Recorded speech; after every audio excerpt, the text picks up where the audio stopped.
This is the Barbecue Central Radio Show, which is recorded live each Tuesday at 9 p.m. Eastern Standard Time. The Barbecue Central Radio Show is being brought to you by The Barbecue Guru, the original creators of automatic temperature control devices, now offering 4 different models for you to choose from. Rest easy knowing that The Barbecue Guru is controlling your pit temperature so you can get on with your life. Visit bbqguru.com or call 800-288-GURU for more information. And by Fred's Music and Tasty Licks BBQ Supply, your online barbecue and grilling superstore. From cookers to grills, wood chips and chunks, and everything in between. Also be sure to try the Tasty Licks barbecue brand of rubs and sauces. Check Fred out online at tastylicksbbq.com. And by Stephen DeFranco Jewelers. Located in beautiful Willoughby, Ohio, Stephen DeFranco Jewelers is a family-owned and operated business looking to service the great folks of the barbecue and grilling world. Get free shipping and big discounts by mentioning my name and the term Barbecue Brother. Check out their inventory by visiting StephenDeFranco.com. And by Butcher Barbecue, with 30 years of experience in retail, wholesale, meat markets, food service, and customer service. Using that experience, everything they do and sell at Butcher's Barbecue comes from real-world knowledge.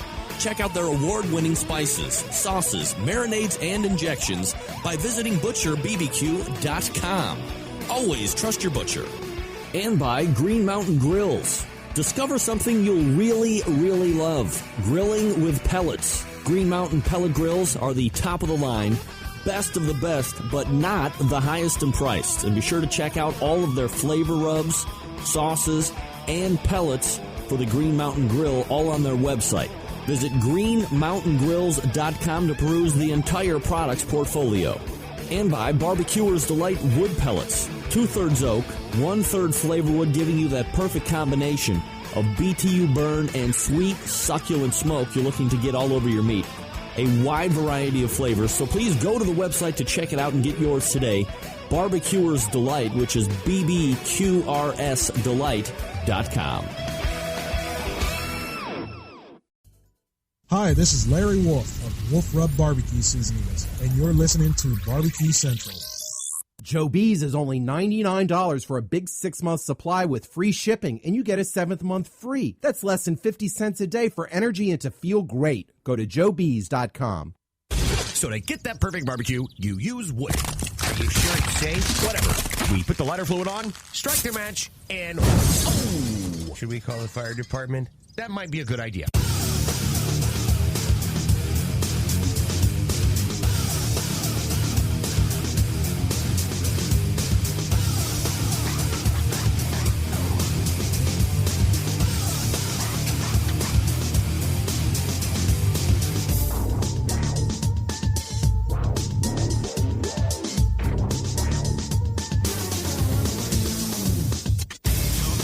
All right, good evening, and welcome to the really big Barbecue Central show. This is the show that talks about all things important to the world of barbecue and grilling, broadcasting live and direct from the Rock and Roll Hall of Fame city of Cleveland, Ohio. Just inducted our newest class to the Rock and Roll Hall of Fame. I am your program host, Greg Rempe. Happy to have you aboard here on your Tuesday.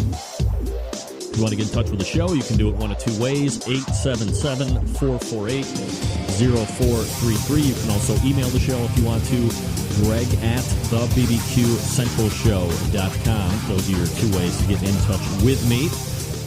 If you did not, everything else about the show can be found at the website, thebbqcentralshow.com. Here's what's happening tonight on the show, coming up in about 13 minutes from now. A regular contributor to the show. Everybody loves him. Some people don't like him that much. The majority of people like him. He is the proprietor, owner, creator of AmazingRibs.com. Meathead will be joining us. We're going to be talking about a lot of stuff, primarily on prime rib tonight. So pay attention. 2 segments with the Meathead, as is always the case with the Meathead. And then we move to the second hour, where we reload somebody who's been on, well, a company that has been on the show. This guy has not been on the show before, but his partner has. His partner, George Shore, tonight is going to find Victor Hugo of Pitmaker making his first appearance. into the radio jungle. And 35 past the hour, better known as the bullpen segment, Chris Lilly from Big Bob Gibson's is going to be talking about the King of the Smokers contest that took place this past weekend. Chris won that. This was an event that took place in La Quinta, California. Invitation only, so we're going to get the recap, what the event was about, what he thought of it, since it's a first-time event, if there's going to be potential to carry this thing on, at least in his estimation. And that was put on by Big Papa Smokers and, of course, the Sterling Ball. So, from all accounts, well-received, well put on, over and above, met all and exceeded all expectations. So excited to always talk to Chris Lilly. And, you know, he won the Bare Bones barbecue competition like a month or so as well. So, you know, Chris, in reference to whatever these terms of traditional or old school barbecue are nowadays, might be one of the top cooks in the industry as it gets to that. All right, last week, I got a lot of email after the show saying they thought that the martini segment was great. Learned a lot. Didn't know about vermouth freezing on the ice as a proper way to get the right amount of liquid. All that great stuff. And it's probably something that we aren't going to be doing all the time, I would say. But, you know, who am I to sit here and say I'm not going to give people what they want? That's not me. I'm not that guy. So I don't have a huge, vast array of drinks, but I know when it's cocktail time. It's cocktail time. Let's go ahead and adjourn, if we will, to the drink cellar. I call it a kitchen. All right. I'm going to make my way out. Nobody can see me right now, but they can hear me. Pardon me. All right. Now we're back into the drink cellar. Tonight it's all about margarita. Now you might be thinking to yourself, it's a summer drink. You can only drink when it's hot out. It's not refreshing right now when it's 30 degrees outside. Hogwash. You drink what you want to drink. I'll drink what I want to drink. And tonight it's margaritas. Mostly because this is something that I also know how to make. So, you know, take it or leave it. Main ingredients for tonight. I find a exceptionally average bottle of tequila gets the job done. A steel shaker. This is the same one we used last week for the martini, although we will be shaking tonight. And that, I'm getting out of camera here, I know. Very poor. Margaritaville Margarita Mix. Oh my. Is it lazy for somebody to use Margaritaville Margarita Mix? I don't know about that. I've done the lime juice triple sec combination. It's very good. But if I'm being lazy here, then I guess this is a good way to be lazy. And I don't use the high dollar tequila that you can get like Patron or Cabo Wabo or the $48 to $50 to $60 to $70 a bottle. Because I think if you're spending that kind of money on a liquor, you want to put it over ice or drink it neat and really enjoy it for what it is. You don't want to put it a wash or a mix or something, so you're losing the flavor. Like high dollar gin and a wash. That's just my opinion.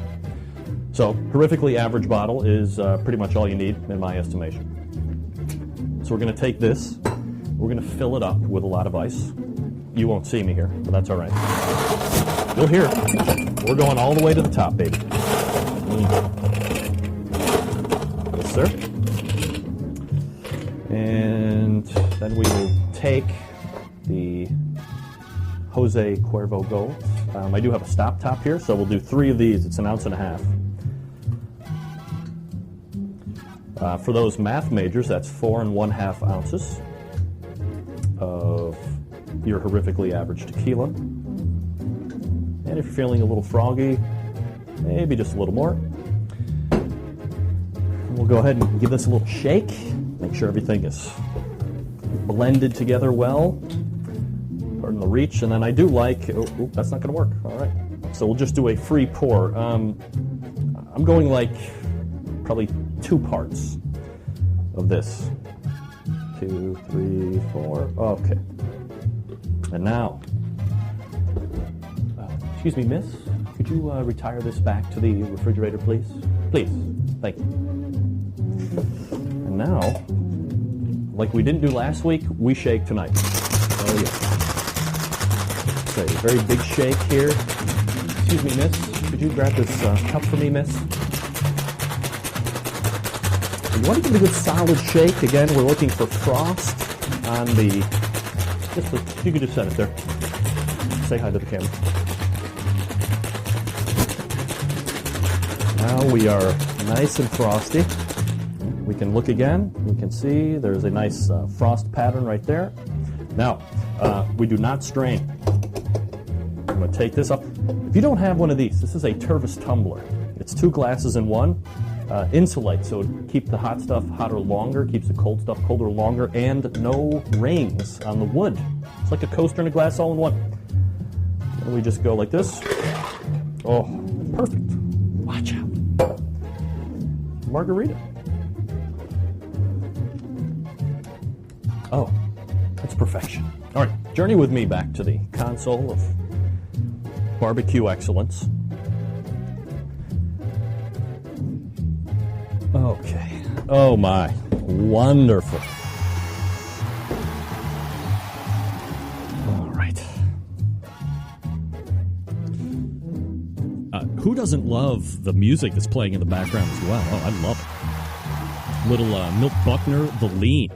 Love it. All right. So that's my margarita. A couple things as we get right into the open. First, blast off an email, if you can. Blast off an email right now. Let everybody know that you're watching the show, that they just missed out on a great drink segment, again, 2 weeks in a row. Facebook it, tweet it, email it, outdoorcookingchannel.com if they want to watch the show. If you want to listen to it, just go to thebbqcentralshow.com and then click on your audio option. A quick recap for the drive for $5,000. First of all, where the hell is anybody? Get that big stuff out of here. A, I'm grateful that we're $3,000 in. So $2,000 shy. And let me remind you, I did get an email address from a gentleman named David who did make a $500 donation. And he said this, Greg, sent this directly to the foundation on the advice of my accountant. Yes, I do want to see you in full Guy Fieri costume, but I also want to make sure I get the tax deduction. Pretty smart, right? Absolutely. So if you want to get the tax deduction, you can go to cancersuckchicago.com, donate directly, get that tax deduction if you're looking to give yourself a little shelter or something like that. If that helps you get over the edge to make that donation to Cancer Sucks Chicago, reference me in the notes or the show or something that, you know, this is wanting to make me look like Guy Fieri as much as possible. So we're currently at $3,000. You can get a tax write-off, at least for a percentage, if not all of that. So you're going to want to go ahead and consult with your own tax person on that. But we're $2,000 shy, and I'm not going to say this isn't something where, you know, if we come up $1,000 short, I'm still going to do it anyway. That's not exactly how it works. We set laws, we live by rules, and this mandate sticks. It's $5,000, or we donate whatever we have to Cancer Sucks Chicago, which Scott will be more than happy to take, of course. Not saying that at all. But if you want to see me, it's got to be $5,000. A lot of people have donated. Certainly appreciate that. We're $2,000 short. Let's get on the ball. My PayPal address that I've set up specifically for this, Greg at thebbqcentralshow.com, which happens to be the show email address as well. All right, let me talk to you quickly about Tasty Licks Barbecue Supply. Look, there's unsavory businesses and creeping marauders at each and every turn on the internet. I think we can all agree on that. But sometimes you're looking for a barbecue or grilling item that just isn't stocked anywhere in your hometown or the next town over or the next town over from that. And your options have become limited. You're now forced to go online and buy what you want, or you're going to have to go without it. Who wants that? The pressure sets in, the neck tightens, the hands sweat. I don't want to go on the internet. I'm scared. Rest easy. I've got great news for you, folks. It's Tasty Licks Barbecue Supply. Fred Bernardo and the gang over there helping you relieve your internet buying stresses. They have one of the most complete, if not the most, one of the most complete inventories of barbecue and grilling items anywhere on the face of the earth. All the items that you see on Fred's website, in stock in the store, ready to ship to you directly. Now, there might be some other places where you can get some items cheaper. Look, we all understand that, but who knows when it's going to get to you? Who knows if they really have it in stock? I know for 100% assurity, if it's on Fred's website, it is in stock, it's priced fairly, and it's going to ship to you promptly. What else could you need? How about help after the sale? Absolutely. He's got it all. They carry grills and smokers and ceramic cookers, electric cookers, various charcoal types, wood chunks, chips, cookbooks, accessories. If they don't have it, quite frankly, and quite possibly you don't need it. And on top of all of that, Fred carries many of the other show sponsors in the store as well. So you're almost doing like a 2-for-1. You're buying a show sponsor from a show sponsor. Best of both worlds. They also carry their own Tasty Licks lines of rubs and sauces, which you have to try as well. So head on over to tastylicksbbq.com and let the confidence exude from you as you make your purchases online. Then enjoy your items upon delivery. And as I said, if you need help with that item after the sale as well, they are there. tastylicksbbq.com. That's tastylicksbbq.com. Straight back, we have some Killer Hog sauce for you to win, and then Meathead coming up. Stick around. We'll be right back.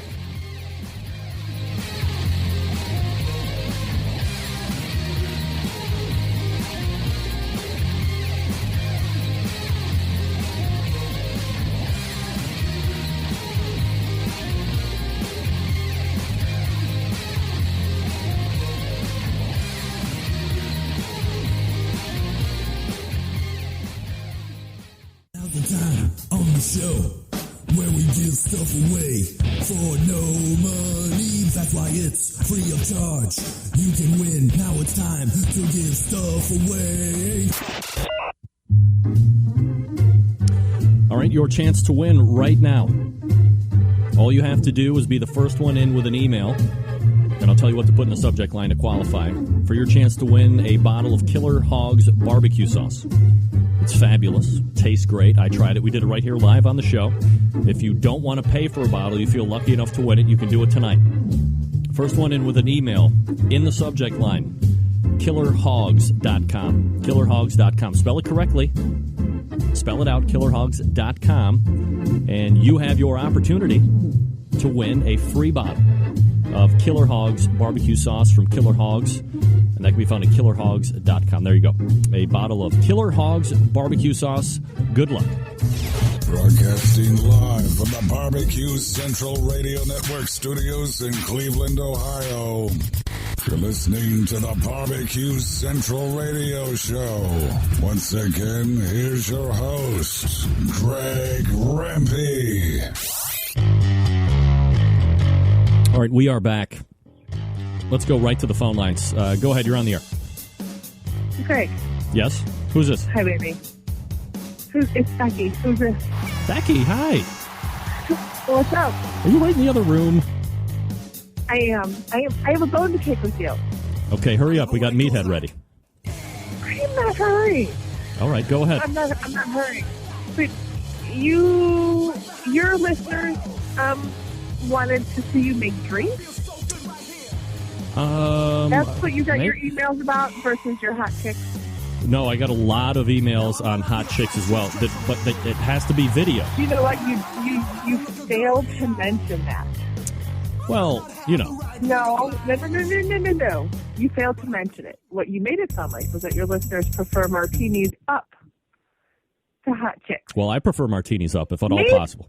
Maybe. What? I prefer martinis up. You want martinis up instead of a hot chick?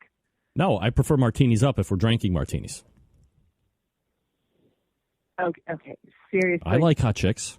Who doesn't like hot chicks? Apparently you don't like hot chicks. I do. I swear to God I do. No, Greg. You got a lot of work to do before them girls come back on the show. All right. Well, we'll see what we can do, but I have Meathead to get to. I don't care about Meathead. Tell the Centralites, bid the Centralites a fondue. I'm gone. I'm gone. I love I'm gone. That's my favorite saying right now on the face of the earth is I'm gone. I'm gone. We got to get this playing because the next guest is coming in.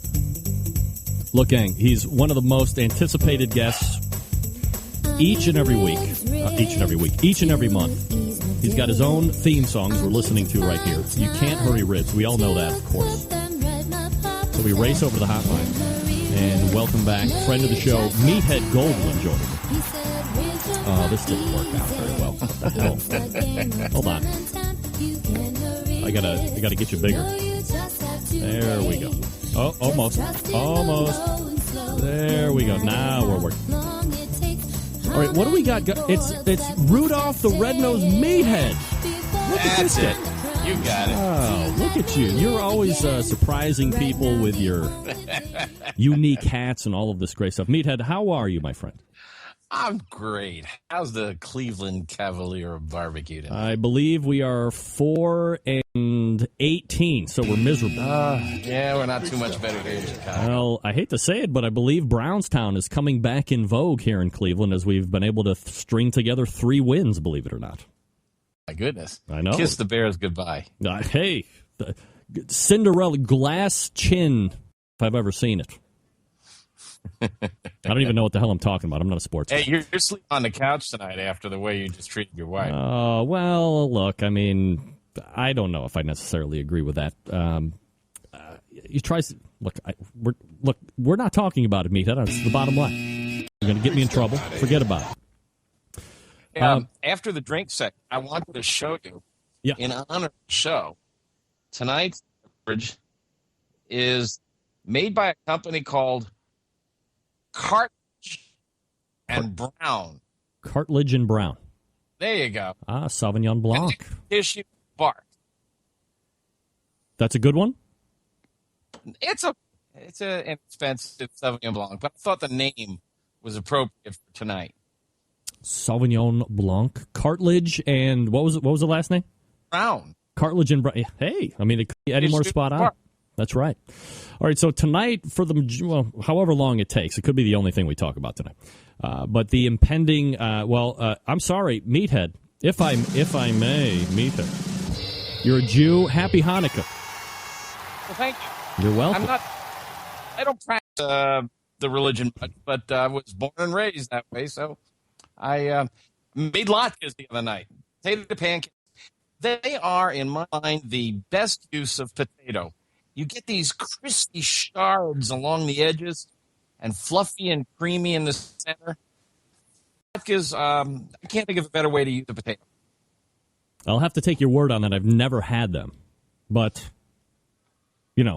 instead of one day, you get 8 crazy nights. That's how I understand it from Adam Sandler's take. All right, here's the bottom line. One of the revered dishes in this portion of the holiday season is prime rib. And, in a way, if I may, it seems to be kind of in a stratosphere of meat. And here's what I mean by that. Prime rib, I guess, unlike turkey, very expensive-ish when you're looking at other things. And attached with anything that's as expensive is, I don't want to fuck it up. So now you get nervous. Maybe you're having a lot of people over, and you want to screw up something, depending on how big it is, $75, $125, $150, whatever the case may be. So there is that turkey apprehension coincides or is hand in hand with the prime rib. So we want to kind of help people along with that. I'm not sure exactly where you want to start because it's kind of a varying encompass. So and we'll kind of go from there. Well, let's lay out some goals. All right. I mean, I just ordered a 7-bone, which is the maximum size prime rib for a big gathering of about 15 people. Usually 1 bone will serve 2 people. And it's costing me just under $200. Wow. 7 bone. Okay. And this is not prime. I ordered top choice, which is choice, but top choice is you ask the butcher, pick the best looking one. And so I'm picking it up on the 23rd. And I order it bone in, take the bone out. We'll talk about this. But the goals are, you got a big hunk of meat. And you want, normally, most of us, I'm going to address this audience as if they know a lot about it. And they know that it's absolutely at its best juiciness and tenderness when cooked to about 130 degrees. You might like it on 125, some might like 135. But around that 130 mark is when it's medium rare and it's at its maximum juiciness and tenderness. Now, there's always going to be a few folks who want it well done, because they think that stuff is blood that comes out of it. Right. We've talked about this before. It's not blood. Correct. It's, Greg? Myoglobin. Myoglobin. Of course. It's a protein liquid that lives inside the fibers of the muscle. If it was blood, it would be dark red, almost black. It would coagulate. Right. Disgusting. But this is pink and fluid. It's myoglobin. It's not blood. So we got to convince them that it's not blood and they can eat it. So we want maximum tenderness and juiciness around 130. Right? Correct. Are you still with it? Okay, because I had an echo and it just disappeared. Okay. Now we want a crust. We want brown, a bark. Yeah, I mean, it's not as deep a bark as you would get on a pork butt or a brisket because we're not cooking it as long. We're taking it off at 130 or so or less. And a pork butt's going up to 190, 200 is my sweet spot. But you still want a bark. You want a crust. Okay. You want even color, edge to edge. You don't want a lot. Hey, you got that picture number one. Let's show what we're talking about. There you go. There we go. Lovely. That's a medium rare prime rib. Looks wonderful. Choice grade meat, not prime. And we'll talk about the difference between prime rib and choice and the confusion there. Little Santa Claus in the background for the purposes of tonight's discussion. But look at that, bumper to bumper, pink color. Yeah, it's a little lighter pink along the edges because heat enters from the outside and warms the edges. But let's go to number 2. That's what we don't want. Ew. But that's common. And actually, it's not a bad piece of meat. That center is cooked beautifully and is going to taste gorgeous. But we've got about 3/4 of an inch here along the top of overcooked meat. That's well done. And if we can minimize that, we want to try to do that. And then the fourth goal, I think, is we want easy carving. We want to be able to carve this up quickly and easily at the table side so we don't have juices flying all over the place and ruin the beautiful Christmas linens. So how do we get there? We want to start with, I order a bone-in, and most butchers will actually remove the bones and then put them back on by tying them on with twine. Like underneath it. Right. Right. Now, yours may just give you with the bone attached, which is fine, but make sure they remove what's called the chine. Mm-hmm. This is a bone-in rib roast, and those bones are essentially baby backs. They're back ribs. This is the loin muscle that lies across the back of the animal, right next to the spine and on top of the curved back ribs. Longissimus muscle, and then around it. Can we go back to number 1? Yeah. Let me go back there. There you go. Okay. If you guys are looking at this, you can see a layer of fat in the upper left corner. Above that fat is a muscle that's called the spinalis dorsi. I think we have the right of that. Don't we have a picture of that somewhere? Coming up. Okay. And to the right of that is the eye of the ribeye. Yeah. And that's the longissimus muscle. On the pork, it's equivalent to the loin, not tenderloin, different cut of meat. But the spinalis we're going to talk about later. I want you to keep it in mind because that's an extraordinary piece of meat. And I remove it. I take it off, and I cook it separately for myself. Oh, my. Christmas. We'll talk about that later. Okay, so you want to have the butcher remove the chine, which is the bone that attaches the ribs to the backbone, because it makes it almost impossible to cut between the ribs. But we're not going to leave the ribs on. Look at this piece of meat you see here. Oh. It's almost perfectly round. Perfect. That's not the normal shape of a ribeye. A ribeye is more oblong. Yeah. By taking the bone off, you expose more surface to hot air, and you get more crust. And everybody loves the crust. It's the best part of the meat. Oh, leave the bone on, and you lose almost a third of the surface area to the bone. So I'm going to take the bones off. I'm either going to make them separately on another night. I'm going to do beef ribs, either smoked or grilled or in a braise, Or a Christmas prime rib, I'm going to put it and make a gravy out of it. Put it underneath the meat in a drip pan, and I'm going to make gravy out of it while it's cooking. Okay. Another really important thing for making a great prime rib, you've got to have a good digital thermometer. I mean, you've got very little room to maneuver here, 125 to 135. And one of the things that happens when you take this baby off is it continues to cook. Correct. People who listen to me have heard me say before that it's the hot air that cooks the outside, but it's the hot layer of outer meat that cooks the inside. Yep. Can you show slide 3? Slide 3, right here. Okay. This is just graphic interpretation of what carryover cooking looks like. When you've got the meat, that's your roast, round tube in the oven. The heat is entering from the outside, and it's heating the outer layer, the orange stuff. But the orange stuff is what heats the yellow, heats the blue. Yep. Now, if you take it out at 130, that outer layer, maybe 200 degrees, it's going to continue moving heat down towards the center, and it's going to carry over cook or overheat or overcook the center. So if you take it off at 130, which is your target, by the time you get around to eating it, it could be 140, which is pale pink and medium to medium well, right, and losing juiciness. So you want to get it off 5 or 10 degrees below your target and let carryover continue. Now, in the second picture, the middle picture here, you see what happens when you take it out of the oven.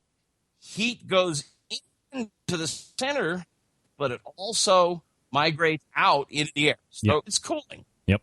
And I'm here to tell you, you can put a sheet of aluminum foil over it, and it is not going to give you a lot of insulation property. It'll capture a little hot air underneath it, but a lot of it's going to just escape around the edges. Tenting it in foil does help, but not a heck of a lot. Now, after it's rested for a little bit, you can see that the heat has distributed itself. It's sought equilibrium in the center, and now all the heat is escaping from the outside. So you don't want to let it rest too long. So a digital thermometer is crucial for getting this done properly. And if you guys want to see something absolutely totally cool, many of you guys know that I work with a physicist, Dr. Greg Bonder. Yes. He's a brilliant guy, loves food, and he has built a computer simulator for looking at the inside of meat while it cooks. And if you go to AmazingRibs.com, go to the table of contents, go to the beef section, and find the page on prime rib and other beef roasts, go to that page. You'll see 2 videos from his simulator that shows what happens in a prime rib inside the meat while it's cooking and while it's resting. It's really cool stuff. And you can see what happens. And one of the things that's really revelatory is what happens along the edges. Number 4? Yeah, number 4. Okay. Okay. The normal shape of the prime rib is on top. It's sort of oblong, a little fatter on one end, pointy on the other. Mm-hmm. If you've ever baked brownies, where are the best brownies, Greg? The best brownies are in my house because my wife makes the best brownies. In the pan of brownies. My favorite is always at the edge. I like the hard leading into the chewy. That's me. Yes. And why is that edge more done than the stuff in the center or even right next to it? Here's my theory. Because the pan is on one side. So you're getting heat from the pan, and then it's also cooking as well just from the convection of the heat. You're getting 3 sides of cooking. You're getting heat from below, heat from above, heat from the left, heat from the right. Yeah. You go into the center square, you're getting heat only from above and heat from below. So that corn slice gets attacked from more sides. The same thing happens with meat, unless it's round. So if you have this oblong shape, like in the top picture, your edges are going to cook faster, just like those brownies. Same phenomenon in lasagna. But if you get the bones off and cinch it up tight with rope and have a round piece like one on the bottom, you're going to get more even cooking. Mm-hmm. Let's go to number 5. Go to number 5 here. We're talking with Meathead Goldwyn from AmazingRibs.com.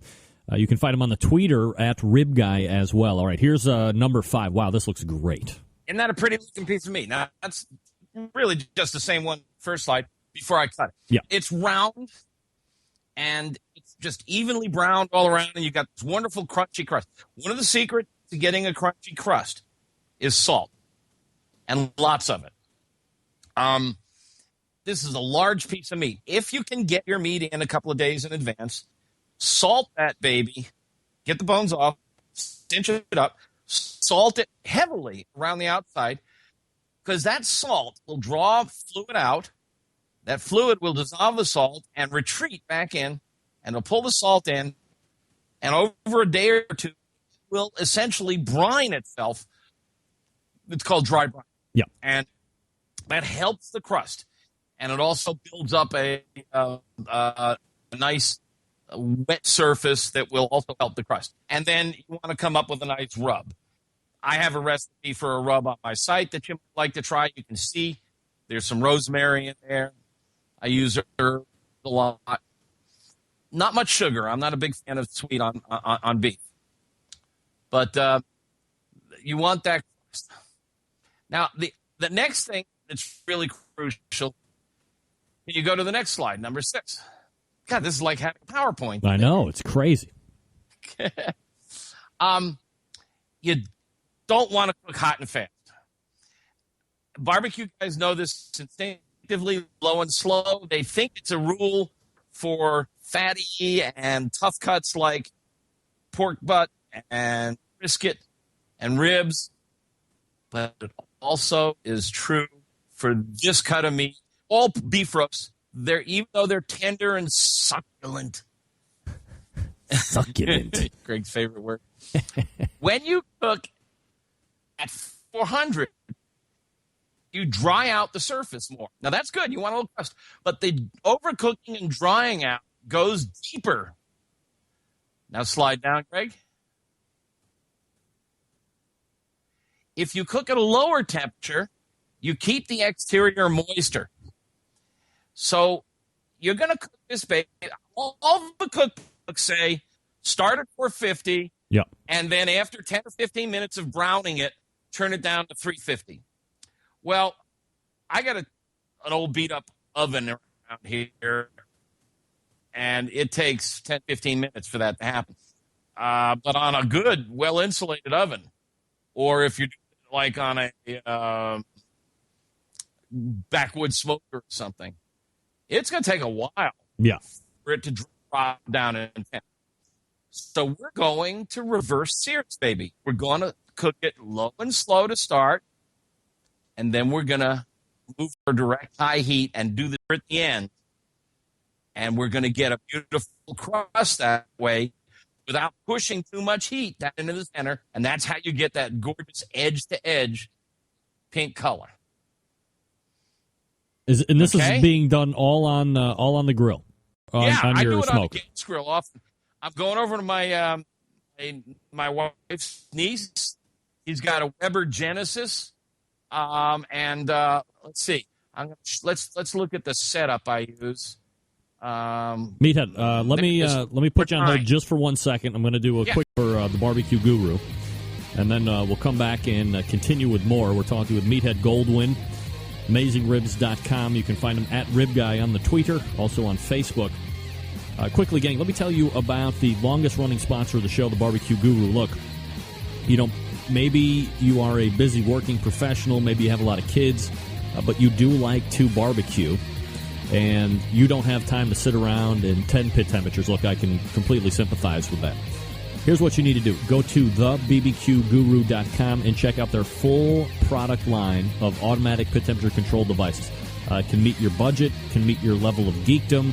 It can meet any type of Wi-Fi connectivity if you want. They have the CyberQ Wi-Fi, so if you have a smartphone, a tablet, a laptop, a netbook, if you have the ability to connect onto the internet and you have it cooking at your house, you can monitor your pit temperature. You can monitor up to 3 different pieces of meat at the same time, so you have like 4 probes, is basically what I'm saying.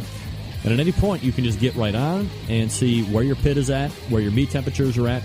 And then if you're running a little bit behind, you can jack up the pit temperature. If you're running a little bit ahead of schedule, you can ramp it back down a little bit. And it all is there accessible on whatever smart device or laptop or netbook that you have, as long as you have a hotspot accessibility. Now, one of the other things that the Barbecue Guru is known for is this Onyx oven, fully insulated. It is winning on competition circuits as well as backyards all over the country, and it can hold really quite a bit of meat, accommodates half and full pans for food service. It works seamlessly, obviously, with any of the Barbecue Guru pit temperature devices that you can get your hands on. So here's what I encourage you to do. Here's what I urge you to do. Go to the bbqguru.com. That's the bbqguru.com. Check out all their products. And if you have any questions about what to order, call them directly. They encourage you to do that. 800-288-GURU. That's 800-288-GURU, G-U-R-U. And they'll make sure you're outfitted with exactly what you need to get you up and running right out of the box. Again, the number, 800-288-GURU. Or you can visit the website, thebbqguru.com. They have after-the-sale help as well, just like Fred Bernardo and Tasty Licks Barbecue. It's the Barbecue Guru, a breakthrough in barbecue technology. 10 seconds and we'll get back to Meathead. Stick around. We'll be right back.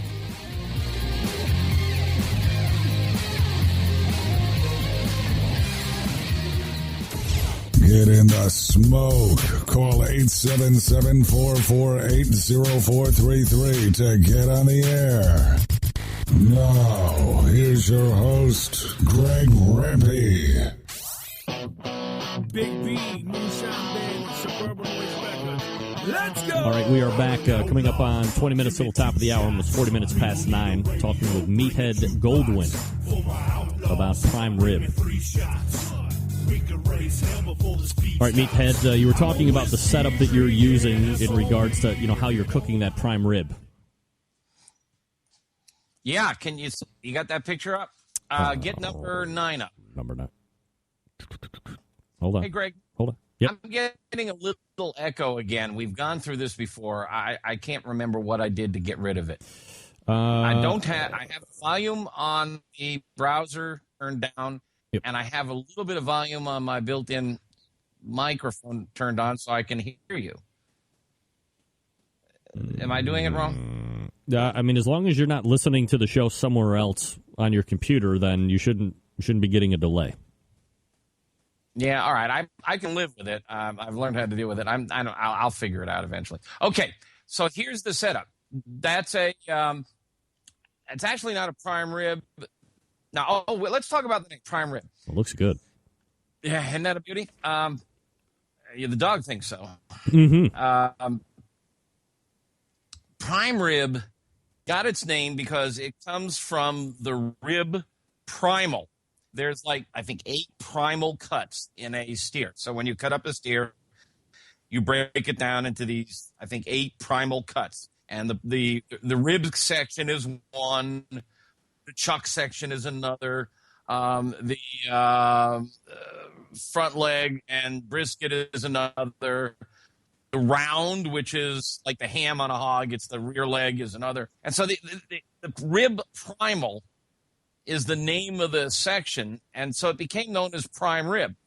But folks out there who know their meat know that there's prime, USDA prime, and then there's USDA choice and USDA select. There's Wagyu and Kobe, etc. All these different grades of beef. So it's really not prime grade rib. It's rib primal, or we call it prime rib. But if you want USDA prime, you've got to specify.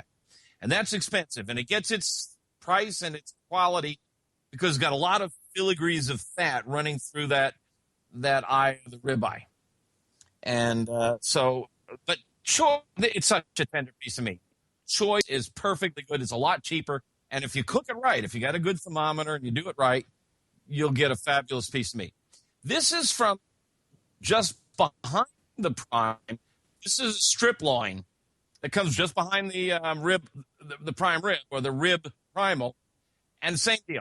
You can see on the top that little crescent sheet of meat, the spinalis, we'll talk about that later, the fat layer, and then the longissimus muscle, or the eye, running down the center. Yep. And that's how it goes on my grill. That's old 15-year-old Weber Genesis that I was using it that day. I got an enamel pan or aluminum pan will do, just as long as it doesn't collapse under the bake. A baking rack, and you can use any rack, steal it from another grill or kitchen oven. And the meat sits on top. And underneath is where I put rib bones, maybe some beef stock, water, some chopped onions, and I've got my exact concoction. But basically, I'm making a beef gravy underneath the meat. Drippings are going to get caught there. They're going to extract flavor from the bone. Now, we've talked before on this show, but not everybody necessarily listened, about the fact that bones do not contribute flavor to meat during a dry heat cooking method like this. If you leave the bones on, there is no flavor from the marrow. There is no flavor from the calcium of the bone, and there is no flavor from the sheath of connective tissue surrounding that bone that actually goes into the meat more than just a tiny, teeny fraction beyond the edges of the bone. So get the bones off and put them in here, and in wet cooking, where they're submerged with water, they will extract a lot of flavor. Now, if you don't believe me on this bone stuff, I know that flies in the face everything you've been taught, that it's sweeter by the bone and yada, yada, yada. Right. I've written about it at length on my site. Greg and you and I talked about it. There's just, first of all, meat is 75%, 70%, 75% water. It's all held into these little bundles of fiber. And marrow from the bone, if it could get very far past that thick layer of calcium around it, just can't penetrate. The marrow is almost all fat. Fat and water don't mix. The meat is water. It's the same thing leaving the fat cap on your pork or on your brisket. It may melt and drip around the meat, but it's not going to penetrate. Right. Fat and water don't mix. It doesn't penetrate the meat. So we take the bones off, we get it round, and we don't waste the bones. We use them to make our gravy or our stock. Although I got to tell you, I almost never need the gravy. About half the time, I just set the bones aside, stick them in the freezer, and then when I feel like it, I whip them out and I just smoke up some Texas-style beef ribs. There you go. Meathead Goldwyn joining us here on the show, AmazingRibs.com. All right, continue. Okay. Speaking of the fat, I trim almost all the fat layer off. I want my seasoning on the muscle tissue. I want that muscle tissue to get crispy and crunchy and brown. I mean, it's just the same process you use when you're making jerky. You're drying out the surface a little, and you're getting crunchy, salty, herbaceous flavor on the outside. So I get the bone off so there's more surface area, and I cinch it round so it cooks evenly, and I trim as much of the fat, maybe a little sliver because everybody loves to taste the fat, but I get almost all the fat off of there. And I throw the fat in the pan underneath the roast. So the fat's in there and flavor will be given up. I'd like, if you can, to show slide 7. Oh, we're going back up now. Okay, there you go. Okay. We all know what that is. It's a bacon. It's a piece of shit. Roasting rack. It's a roasting pan. Now, you got to think about this. We've talked about this when we talked about turkey. And, in fact, I have that picture that we used when we talked about turkey. It's number 8. All right, hold on. Oh, shit. Okay, there you go. Okay. if you put your roast in that roasting pan, the walls of the roasting pan block airflow. Your meat is cooking by convection air. So if you put the meat in the pan, now the top illustration is really not very good, but you can see the sides of the pan come up on the turkey. Same thing for a rib roast. Show the top one. And if there's moisture down under here, and there is because it drips, and even if you're not making a gravy, you want to put some water down there so it doesn't burn. Underneath the roast, it's only 240 degrees. Above the roast, it's 325.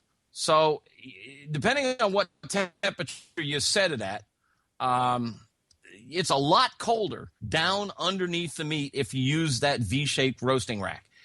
Now, some of them you can actually flip upside down. If you go back to number 9, you can see this works just fine. Oh, shit. That's okay. You're there. Yeah, I'm there. Okay. Okay. Now we're up above the pan, and so we're getting better convection flow. An even better setup would be to just put the pan under the cooking grates on top of the flavor bars or on a Weber kettle off to the side, and just put the meat on the cooking grates. And now you've got beautiful airflow all around. But this works just fine on a gas grill. Okay? Yep. All right. One other thing. I mentioned the spice blend. I use a wet rub. I mix my spice blend with olive oil because most of the flavors in herbs like rosemary are oil soluble, not water soluble. So if you just put it on the meat and water gets on it, it doesn't really melt the flavors as well as oil does. So I make a wet rub out of oil and the herbs and spices. Sounds great. Yeah. Now, another thing, and I think we've talked about this also, and that is letting it come to room temp. Mm-hmm. I did this test. I took out a 4-inch, it was a pork butt, but it was a 4-inch thick tube of meat, and let it sit. It took 10 hours to come to room temp. This whole idea, I mean, all the cookbooks say it. Take it out for an hour and let it come to room temp. Oh, my God. Just take it out of the fridge, oil her up, put her back in the fridge, let it sit there for me, and then when you're ready to cook, throw it right on the cook. Hell, the center is cool. So that's great. You want cool center. You don't want to overcook the center. There's no sense in letting it sit at room temp, and certainly not for 10 hours. Right. And again, I've got an article on this business about how long it takes to come to room temp. I mean, a 3/4-inch steak, more than an hour to come to room temp. Okay. Now, the final thing is the reverse sear. So we're going to cook it low and slow to get that center even throughout. And then, just before we're done, when the temp's floating around 120, depending on what your target is, you can take it off the gravy pan, move the gravy pan inside, filter the gravy, cook it down if you want to, and put the meat on high heat, right over high heat, so you can sear the exterior. It's already going to be getting brown on the outside anyhow, and in fact, it may not need this step. But you roll it around over high heat and get it as dark as possible without burning it. And last year when I did this, I had a crust that was maybe a 1/4 inch, and right below it, it was pink. Oh. It was just, I mean, it was just like crackers almost on the outside. It was just, people just raved about it. I was happy with it. It was really good. So that pretty much covers the core concepts. We can talk about other things about ordering your meat. I haven't been watching the questions carefully. Somebody talks about E. coli. Yeah, leaving it sit around for 10 hours is a real invitation to microbial issues. Has anybody in the section there? Oh, Greg, you reminded me. Yes, okay. Yeah. Greg's just put up a picture. This is not a rib primal. This is just behind it. This is a strip loin. That's a strip steak you're seeing there. And it runs about 10 inches long. And there's rib bones on this too. It's just the back of the bone of the rib section. And that's the spinalis, the rib cap. And, I didn't put – if you peel – you can almost peel it off with your fingers. That piece of meat, if you think about it, if you've had ribeye steak, it almost always overcooks because it's on the outer edge. It has the brownie effect. Right.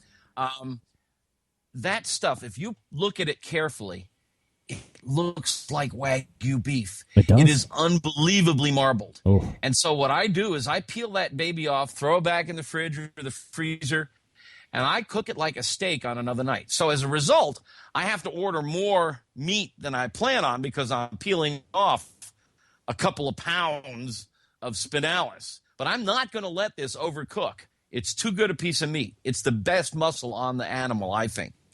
The spinalis. And so I peel the spinalis off. You'll see it on restaurant menus now. It's starting to show up, called the rib cap. So if you ever see a rib cap steak, order it. It's like getting Wagyu beef. It's just amazing. It rarely is more than an inch thick. But if you peel the whole thing off, it almost looks like a large salmon fillet. It's wide at one end, narrow at the other, and a little fatter at one end than at the other. So it's not the easiest thing to cook. You got to cut it up, but it is worth the effort. Believe me. The spinalis dorsi and the longissimus dorsi, the two muscles at play here. Look, cool stuff. Meathead is a continual encyclopedia of meat knowledge. And we've really broken down, he has really broken down prime rib. So hopefully that kind of eases a lot of people's tension as they build into this potential cook over the next week or so. You can find them at AmazingRibs.com. Quite frankly, we are out of time. We are. We're just out of time. Can I have just another minute? Go. Okay. Go to slide 10. Oh, Jesus. Hold on. Important thing in calculating cooking time is the shortest distance to the center. If you pick up the meat, balance it on your finger, you're right under the balance point, the center. How deep? What is the shortest distance from where your finger is to the center? Look at these three pieces of meat: 10-inch, 8-inch, 5-inch. They all take almost exactly the same time to cook. 5-inch will cook a little faster, but not a lot faster because it's the thickness, not the weight. All the cookbooks say, well, you've got a 12-pounder, twice as long as a 6-pounder. No, the thickness that matters the most. And then slide 11. Last one. All right. Oh. This is actually a leg of lamb. It's not a beef roast, forgive me. This is an idea that Adam Perry Lang, a great New York chef and also a barbecue cook, and that's called the board sauce. It's olive oil and chopped herbs, and you just chop it up. And then when you cut the meat, the juices flow into the herb and the oil, and it's phenomenal. I do it on steaks now sometimes. Perfect for a I can't think of the name of the steak now. But this is something you might want to try too. Unbelievably. Okay. I've burned up my airtime. No problem. Meathead Goldwyn, AmazingRibs.com. Meathead, always appreciate the conversation, and, of course, we'll look for you again next month. If I don't talk to you before then, happy whatever you're celebrating in this point of the month. I celebrate them all. Christmas, Kwanzaa, Hanukkah. Let's have a party. You name it. All right, there he is. Meathead Goldwyn, ladies and gentlemen. There he is. Always appreciate Meathead and AmazingRibs.com. All right, quickly, folks. Look, we've mentioned it a couple times now, right? Christmas, Hanukkah is underway right now as we speak. Happy Hanukkah to all of my Jews out there. Christmas is coming up. Kwanzaa, I'm not sure exactly when that is. So, look, you're either in trouble, you're about to be in trouble, what have you. Maybe you're in the doghouse because it has nothing to do with the holidays. You've just been a dick, and now you need to win yourself back into A, the house, and then B, hopefully the bedroom at some point for a little sexy time. Let me and let Stephen DeFranco help you get into the house and then into something else later, if you know what I mean. We have the perfect idea. Steve and I have decided that one of the best things that you could possibly get for your lady, we call it the sexy black dress of jewelry, and that's diamond stud earrings. Look, you can never have too many pairs. 1 pair, 10 pair. If you got 20 holes in your ears, you can put 10 pair of stud earrings in those ears. It's just as simple as that. You can go to StephenDeFranco.com, DIFRANCO, StephenDeFranco.com. You can look at everything that he has to offer, and then, better than anything else that you can find at a mall store or a chain store or any of that crap, you can call Steve, 440-943-2700. Again, get your pencil down, 440-943-2700, and then ask for Steve directly. Steve owns the store. He's the guy that runs it. Top men. When we talk about top men on the show, he's top men in the jewelry business. He will hook you up with a deal that will make your skin hurt. I don't even know what that means, but that's how much money you're going to be saving. And on top of that, he's also going to save you shipping. If you're looking for a watch, obviously he has those there. I buy my watches from Stephen DeFranco. There's engraving, there's batteries for life, there's the extended warranty, and of course everything that you get, a watch, a necklace, an anklet, a tennis bracelet, an engagement ring, a diamond wedding ring, a anniversary band, you name it, ships for free. So you're saving extra money there as well. 440-943-2700. 440-943-2700. And, of course, you can look at everything that he's got at StephenDeFranco.com. That's StephenDeFranco.com, a proud sponsor of the show. And, again, everything that you get from Stephen ships for free. So what are you looking at, $20, $30, $40 in shipping charges? So that stuff's got to be insured. Check them out. We'll wrap it up like in 2 seconds. Stick around. Big name interviews, advice on cooking brisket and ribs.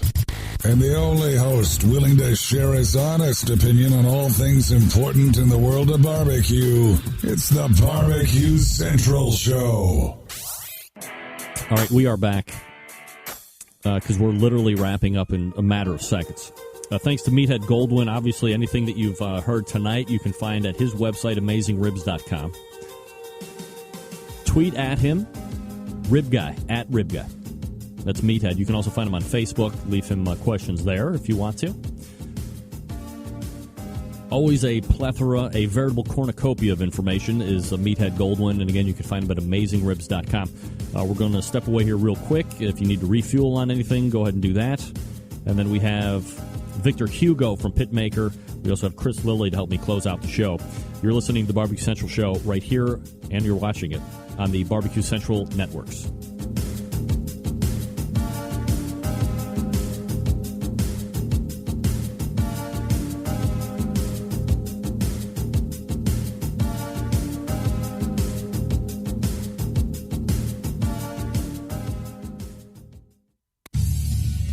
Hi, this is Scott Grenia from Fairfax, Vermont, also known as Scotty DQ, and you're listening to the Barbecue Central Show.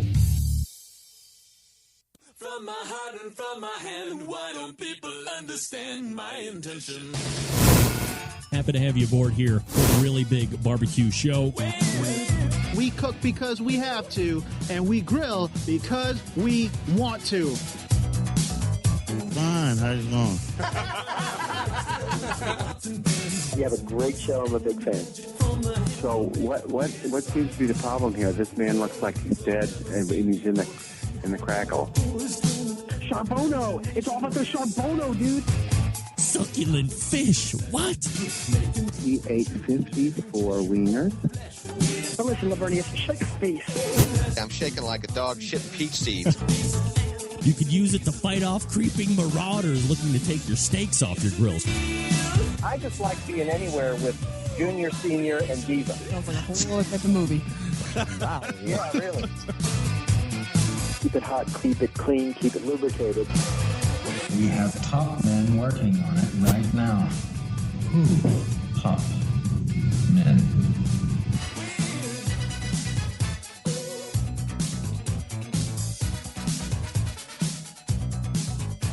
All right, we are back for the second hour.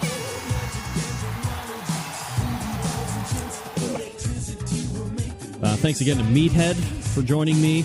Also, congratulations. Oh, wrong mouse. Congratulations to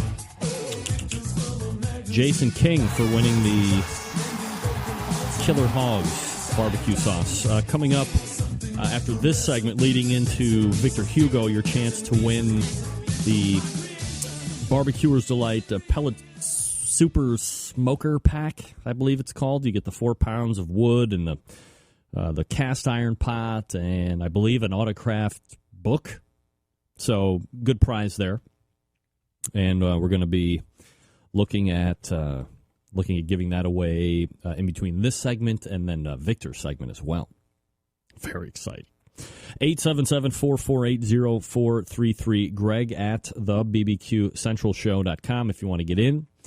Let me know what's happening, what you're up to, all of that great stuff. Let me close this out. Oh, boy. Now I've closed my entire... I don't know why it ends up on the screen anymore. Why does it end up on this screen? It's crazy. Is it somebody calling right now? Hold on a second. You're on the air. Go ahead. Am I on the air? I just said you're on the air. Go ahead. Where are the hot chicks? Why aren't they on this week? I don't know.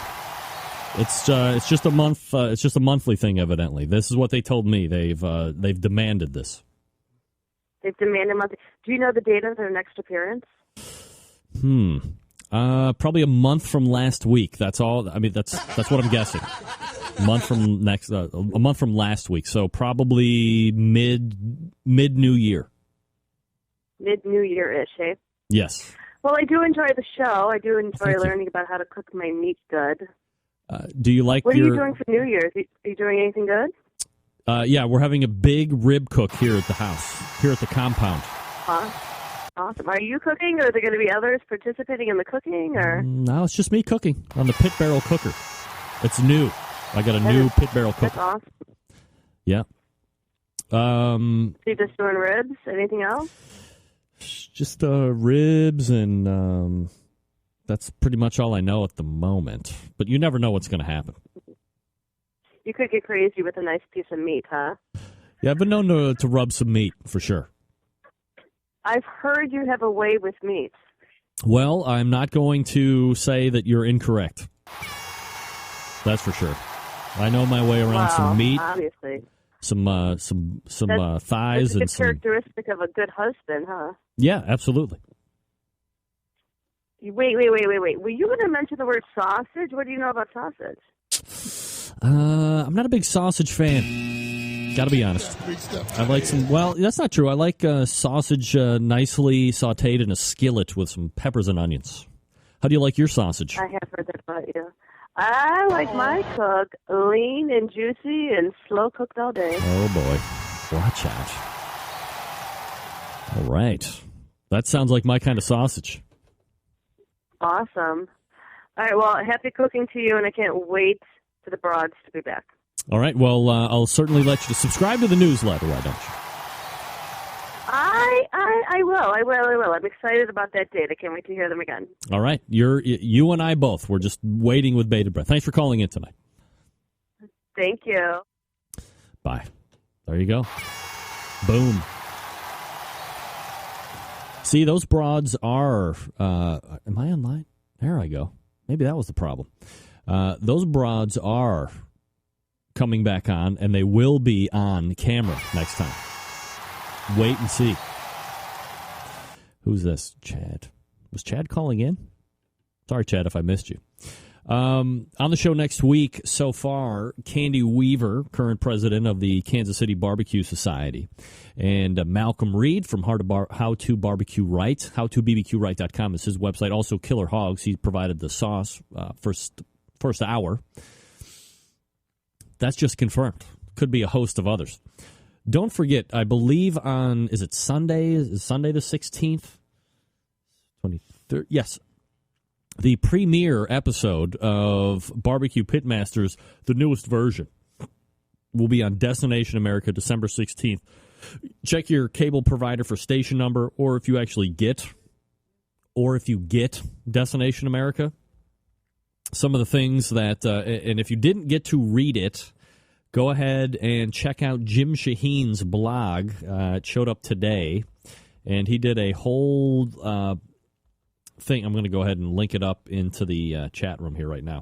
But he did a whole write-up on the new season and all of this good stuff. Same judges as last year, Myron Mixon, Tuffy Stone, Aaron Franklin. But as he wrote, and let me read this for you, let me read this passage to you.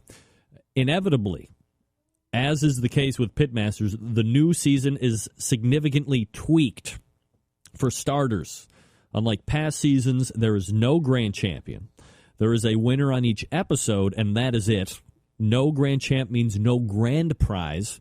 Each episode winner takes home a trophy, and $2,000, a far cry from the 2010 season of $100,000 purse, or even last spring's $50,000 top prize. So you get $2,000. Thanks for coming. Beat it. Another change is that this time around the focus is on regional barbecue. The regions are Texas, North Carolina, Kansas City, Atlanta, not a barbecue region, Kentucky, and Tennessee. There'll be at least one true barbecue superstar among the competitors.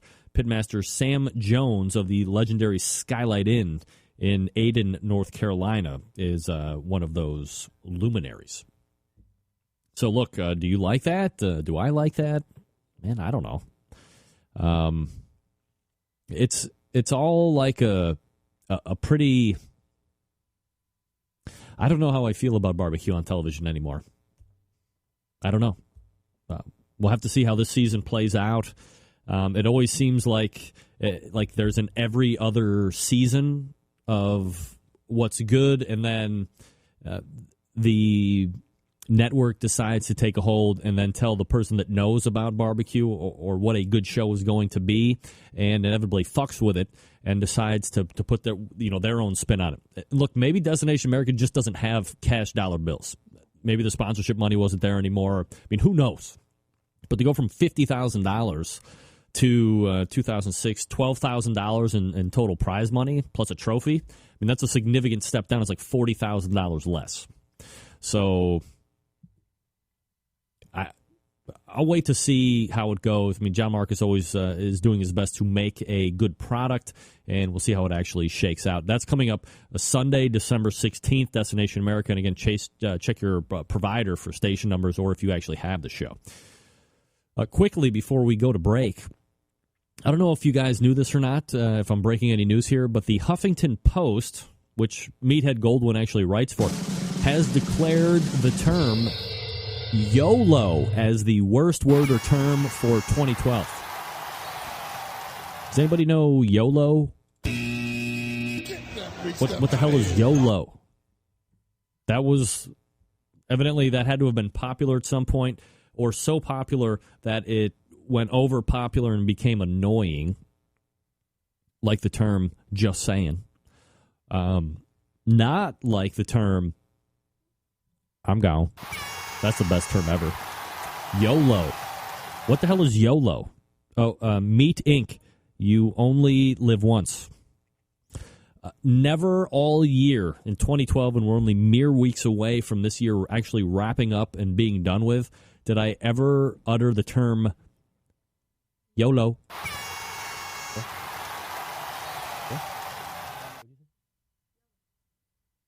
All right.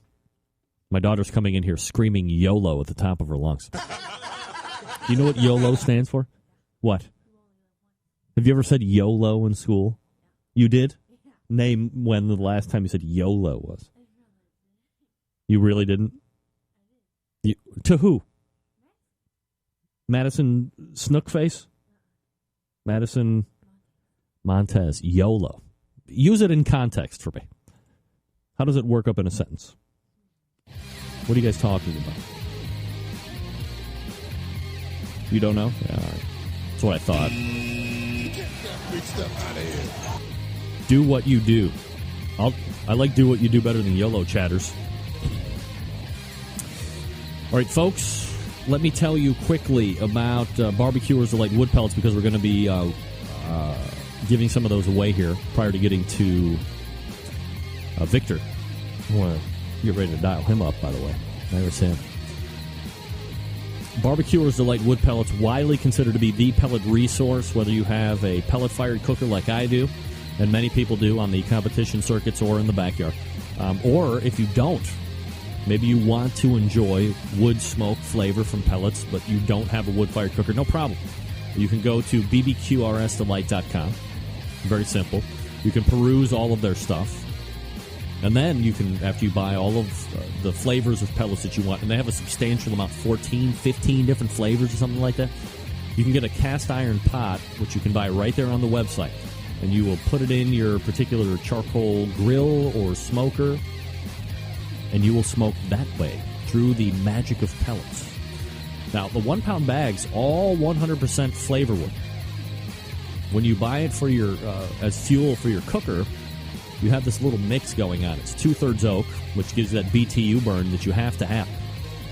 Maybe you didn't know this, but different species of hardwoods don't burn at the same temperature. Applewood burns less than, mesquite. Mesquite's probably on the higher end. I mean, you have, oak and your hickory and your cherry wood and your apple wood and your pecan and your orange and your grapefruit wood and your grape wood and all that other stuff.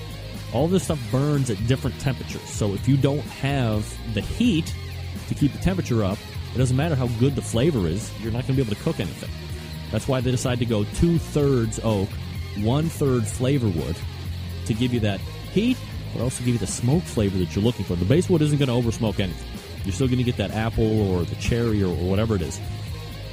And you've got to go to bbqrsdelight.com to get yours. That's Barbecuer's Delight. Completely sterile. You can mix and match flavors. You can smoke a meatloaf with savory herb pellets. And it's going to be one of the best things that you've ever done for yourself all year. And the year's coming to a close. Hurry up. Smoke a meatloaf with savory herb pellets and just take in the succulence of that smoke. BBQRS Delight. That's bbqrsdelight.com. Coming straight back with your chance to win the Barbecuer's Delight Super Smoker Pack. I'll tell you how you can win that. You are listening and watching to the Barbecue Central show right here on the Barbecue Central Networks.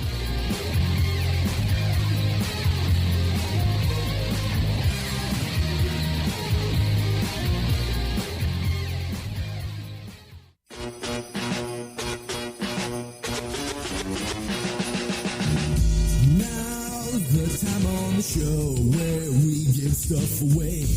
People give us stuff to give away right here on the show right now. Yeah.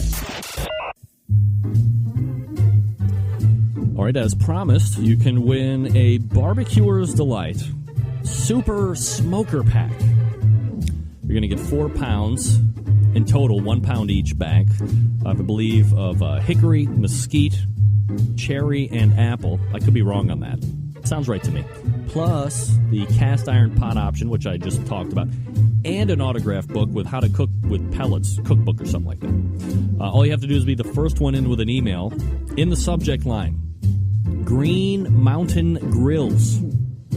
Green Mountain Grills. That's all you have to do for your chance to win the Barbecuer's Delight Super Smoker Pack.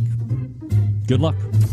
Broadcasting live from the Barbecue Central Radio Network studios in Cleveland, Ohio.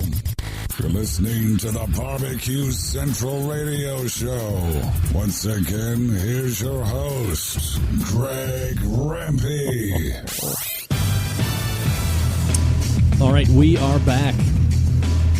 Let me tell you something. Jason King is a bitch. That dude just won everything tonight. Bad news for Jason. You can't win next week.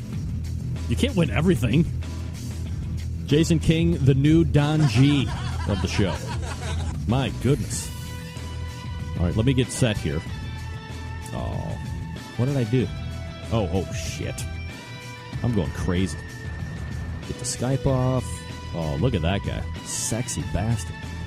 All right, my first guest in the second hour is a barbecue pit manufacturer rapidly to the top of the industry. Superior quality, the added extras that a lot of the other pit builders probably aren't doing right now, or now they're in envy. They've been on the show once before, but after seeing them again at the Kingsford Invitational about a month or so ago, and seeing that Kingsford pit firsthand, knew it was time to have them back on again. So let's go ahead and race back over to the hotline and welcome in first time of the show, Victor Hugo from Pitmaker. Victor, how are you, buddy? I'm doing pretty good. Thank you for having us tonight. It's absolutely my pleasure, Victor. And, before we get into, Pitmaker itself, more specifically, how did you get into the pit-making business? Is barbecue something growing up, Victor, that you were always around, and pit-making was just kind of something that followed suit? How does that whole thing happen for you guys? Like a destiny. Being around a lot of people that barbecue, tipping, plus I have a lot of experience with the previous company. Whenever me and my ownership, we decided to start a new company, and then when we was 4 years, the guy says, "Why you living, and the company was making a barbecue pit maker. That's maker. Victor Hugo joining me here on the show from Pitmaker, the website pitmaker.com. That's P-I-T, maker, M-A-K-E-R, pitmaker.com. Did any of the current pit manufacturers out there, and it sounds like you might have worked for somebody there, do any of the current pit manufacturers out there inspire you guys to get into this business? Or is this something that you just decided that you were just going to set it out and do it on your own, and you weren't really going to try and be lumped into the same group of what's already out there? You wanted to set yourself apart. Very good question, Greg. I used to work like a company for 10 years, and I was really comfortable with that company. We feel like we were in the top of the line of our pits, and whenever they decided I wasn't a member of that company, we start looking at the mistakes that we was making in the company. We perfected it. The niche. There's a lot of people who was talking bad about the barbecue pits we was making. The guys that were making barbecue pits with pipe, they figured it out, the thickness of the metal, they make a superior and mentality. So whenever we formed a company maker, George, Julio, myself, we put all the hat on the board. We figured it out to make the most efficient barbecue pit and then arrows in the other company. Hey, Victor, let me interrupt here just for 1 second. I'm going to hang up. I'm going to call you back because I'm getting a little bit of a drop on you. Just hold on 1 second here. I'll call you right back. I hate when that happens. I hate when that happens. Oh, wait. Yeah, there we go. All right, sorry about that. It's okay. All right, go ahead and finish your thought on that. Can you hear me now better? Yep, I can hear you good. Okay. So that's how we formed Pitmaker, designed to be the top maker on making barbecue pits, looking to correct all the mistakes that was done in the past and correct it so that way the customers has an easy operating barbecue pit. How do you end up meeting up with some of the other partners and some of the other people that you're actually working with? How do you run into George and some of your every single member of Pitmaker, it was working under my management. When the other company, I was told I was the president of the other company. Well, let's call it Brand X, which if you guys read it about us, we'll figure out what is the company I was affiliated with. So George was working already there. He was the general manager. My brother was the former, so he was responsible to bending, cutting, making the barbecue pits. And I was more on the make sure that the customer was satisfied, make sure that it was quality and quantity. And that make it easier for us. We graduate in the other company, and, quality speaks louder than 1,000 words. Victor Hugo joining me here on the show from Pitmaker, pitmaker.com. But if you haven't seen one of their pits, while you're listening to this, just get on the website and marvel at the awesomeness of these things. Victor, how many different models are you guys offering?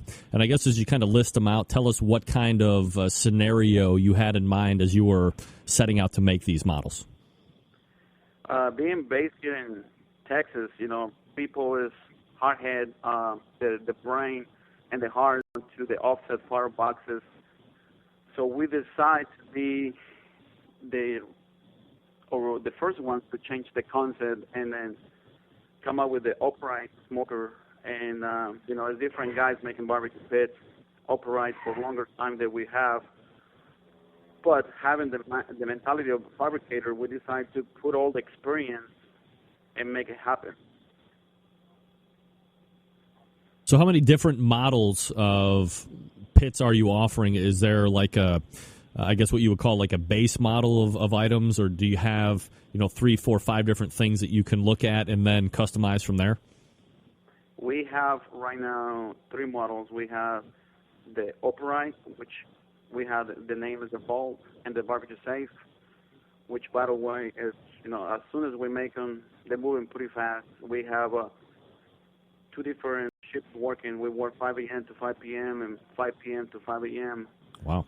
We have the Sniper, and we have the charcoal grill meister. Currently, we work with a new design that's going to be the hybrid. We're going to launch it in February 2013 up here in Houston.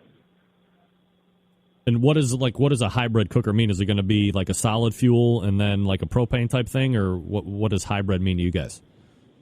It's going to be two different sources of fuel. You know, people has the mentality set up on gravity feed. People want offset fire boxes. People want a pellet cooker. People want a charcoal reverse flow. So Pitmaker already put on the board and says, you know what, let's make a barbecue pit that answer every single question the customers might have on their burning fuel. This is going to be revealed down at Houston Livestock and Rodeo in 2013, correct? Yes, sir. And I want to make an open invitation, Greg. If you want to be or witness, it will be my pleasure to invite you to come over to witness the biggest barbecue rodeo in the world. I mean, you know, I want to be there. No doubt about that. Now, open invitation, Greg. Open invitation. Last year we have Tuffy Stone. He witnessed it. We have Johnny Trigg. We have Rap Gray from Pellet Envy. All those guys. He was just amazed with the type of pitmaker throw at the rodeo Houston. We had the biggest tent and party in the whole rodeo. Well, I'm actually getting a whole bunch of instant chat here on the thing saying that Pitmaker throws like the biggest party down there. So it sounds like it's off the hook. You definitely have to witness. Pitmakers spend over $100,000 in 3 days. Wow. That's a lot of money now. It's a lot of money. It's a lot of responsibility, too, because we have around 800 people per night. And, wow. You know, it's bit of a 10 back to all our customers for being there for us, for supporting us, and, for our years become a success of Pitmaker.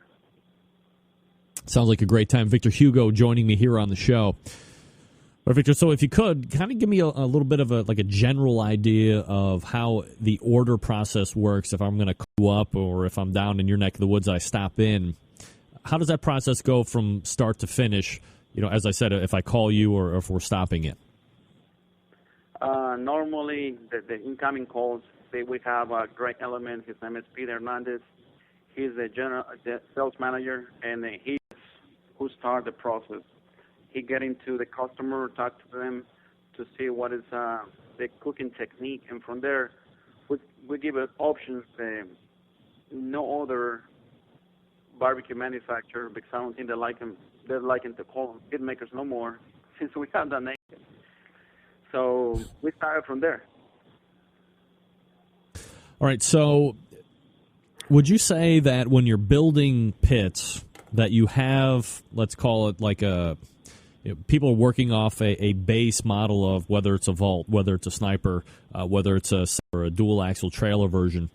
Do you have any idea like what percentage of people come in and say, I just want whatever the stock is, and they order it from there? Or is it a much larger percentage of people that are going in, they see what the stock models are depending on, you know, what they're looking at, and then they go ahead and, you know, what I would say, make it their own or start to customize and put on all these other extra things? You start by getting the attention of the customer. Whenever they make the decision of calling or coming to the shop, we have to give it the experience of the life and knowledge. Different people just want to give it, this is the barbecue pit, the best. We like to show it why. You know, pit makers about heat management control, so that way you teach them how the heat flows on the chamber, the fuel source, and then from there we tell the customers, hey, everybody has a black barbecue pit. Let's paint it the color that you like it. Let's put your taste on it. Let's design it where you can have a griddle, a burner, you want to sing, you want to do a custom paint job, you want to throw some candies, you want to throw some different rims, LED lights, because every single one is different. It's like fashion. You have to screw them on the needs. So when the customer's coming here, Greg, it feels like a little kid in the candy store. Well, yeah, I mean, it seems like the options are, you know, just almost unlimited. And, you know, you go to YouTube or you go to your website and you see kind of like you said, if you go to a lot of the more, I don't want to say well-known, but more of the established pit makers like a Close, like a Gator Pit, like a Bates, they're all black, they're all tubes. I mean, certainly you can get a bunch of different add-ons there, but more, I guess, by and large, they look similar. It's black, it's tube. You might have a round firebox, you might have a square firebox, but they kind of look the same. The pit maker really sets itself apart with that whole custom paint job that you can do. And, as you said, you can put a freaking TV in that thing. You can put LED lights. That thing that you guys had, like at the American Royal, looked like the only thing was missing was a crystal ball or like a disco ball because it had the LEDs and the TV. It was like outrageous. Is that like the norm when people are coming in? Do they put TVs and all the LEDs and stuff like that on? Now, since we started design, we've been pushed for customer demand to make a different design on the TV, which is coming up to Kingsport just buy a new trailer from us, which all your audience can go to grilling.com and they can see the trailer. The pit maker is working on it right now. That's going to have the brand new design with the functionality of the trailer. They give it the options to paint it, like you was mentioning. And I don't want to offend any other guys that make barbecue pits, but anybody can go buy a pipe, cut it off, make the firebox, and call it this is a barbecue pit maker. It was formed to make a barbecue pit which pours the heat flow around the cooking chamber, and anybody has access to make a pipe, to buy a pipe. Not just because we buy a pit, they make a pipe with a square firebox, make a pit maker. So different directions make it unique. I do have respect for every single pit manufacturer, but that's what we love. We love to be challenged. We like to be pushed to the edge to make the next generation of barbecue pits. Victor Hugo joining me here on the show on the website, pitmaker.com. You can also follow him on Twitter if you want, @pitmaker. I think one of the things that should be pointed out as well, aside from the fact that you can buy a custom pit maker, obviously at Pitmaker, you're not only making your own brand of pits, but you guys can also fix or modify pretty much any other cooker that's out there on the market today. Do you have a breakdown of what percentage of business is modifying or fixing other stuff versus what you're just doing on your own? Great question, Greg. We have customers that already have existing barbecue pits. They invest their money, but they already find that I'm wasting a lot of money, a lot of time. I'm finding the temperature is fluctuating. We can cut this box and put a barbecue safe. That's how the safe come alive. We decided to make a small footprint because the labor is the same to make the vault is the same. So I would say 25% right now is modifying existing trailers to put more equipment. People already have the mentality. Pit maker is a barbecue pit to cook for competition, to cook perfection. If you want to do a throwdown, a lot of people just like to throw the fire, the wood, the charcoal, and just, 2 zones. They have a cool zone. Let me ask you this here before I let you go. We got a couple minutes left, Victor, and I appreciate the time tonight. In general, if somebody's coming in or if somebody's just considering an offset or a Volt style cook, what advice or counsel are you giving to somebody when they're looking to buy a pit? Somebody's just walking in. What are like the 2 or 3 main things that someone should take into account regardless of the manufacturer? Biggest thing is listen to the customer. Let the customer tell you the cooking technique. What does the experience have? And then from there, we have to give it that knowledge. And then from there, I think it's a pretty easy decision that turns down to either the barbecue safe or the barbecue vault. Even though that we make the sniper, I will put the sniper against any other offset firebox, and we will prove them with the facts that we make the best offset firebox. What makes the offset firebox so much better than what else is on the market? I really believe so. Yes, sir. We have the facts to prove. If you want to insulate the firebox, Pitmaker has stainless steel insulated doors, which we come up with the design. A lot of people are following our steps now. If you guys do the search, I would say the pit maker took the initiative to be the first one. And then from there, different guys that just feel like they copy our steps and then follow our trail. Victor Hugo joining me here on the show. Where are you guys going to be? I mean, is the next exhibit that you guys have going on in Houston, or are you going to be somewhere else here before the year's up? We're planning to be in San Antonio, Rodeo Cook-Off. We're going to be in Onboard Cook-Off. We're going to be going around the United States. Now we're going to take the barbecue circuit. Pitmaker is coming out with a new blog and forum, so that we're going to be responding to questions live. We're going to be Skyping from cook-off so people can see how Pitmaker cook, prep the meat, how easy it is to maintain the temperature. We have videos coming up in 2013. You mentioned the Pitmasters. We have the opportunity to have Ernest Cervantes with Born Bean Company using our barbecue addiction on the contest, so all the audience can check it out, the Pitmaker in action December 16th. Sounds like an awesome time. Victor Hugo joining me here on the show. Again, pitmaker.com is the website. Victor, one of the partners of Pitmaker, brand of barbecue pits and grills. You can find them, pitmaker.com. Victor, appreciate the time so much tonight. Continued success to you guys. Appreciate having me, Greg. Anytime, and the invitation is open, so we're hoping you can make it to the last show on Rodeo Houston 2013. We'll see if we can hook it up. There he is, Victor Hugo, Pitmaker. These things, wow, they're so nice. Really, they're so nice. Let me drop Victor. I'm going to get ready for this guy. You know who that guy is, right? You know who that guy is. All right, quickly, let me tell you about Butcher Barbecue. ButcherBBQ.com is the website. Maybe you have made the mistake of, well, you didn't make the mistake of figuring out you wanted to inject. That's a good thing. Maybe you didn't buy initially from Butcher Barbecue. The time-tested products, the winning, the reliability, the good scores, all of that stuff. You kind of got jammed up by another manufacturer. You don't know what to do. Well, don't throw it out.